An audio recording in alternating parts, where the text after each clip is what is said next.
How to fix TEMU login problems or stuck sign-in screen. Let's get started. First, close and reopen the app. Swipe up from the bottom of your screen. Now you can swipe up. Now again, relaunch your TEMU app. This might fix your issue. Next thing you want to do is clear TEMU app cache. For that, close this. Launch your Settings app. Navigate to the option General. Click on the option Storage. Now from this list of apps, find TEMU. Once you find it, launch it. Then click on the option Upload. Click on Upload again.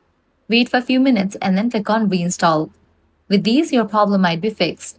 Next up, update your TEMU app. So close this, launch your App Store or Play Store, then search for the app TEMU. After app appears, if you find the option of update, just click on it and update the app to its latest version. Next thing you want to do is disable VPN or ad blockers. VPN or firewall apps can block TEMU's login servers. Turn off any VPN, proxy, or network firewall apps. Next, you can try on a different device or browser. You can launch your preferred browser and navigate to the website of TEMU. Type in temu.com. Now I can use web version instead of app.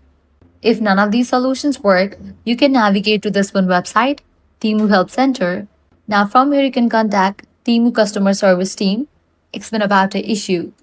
Hopefully one of these solutions will definitely work for you. So this is how you can fix TEMU login problems or stuck sign-in screen. If this guide helped you out, do not forget to like, share and subscribe.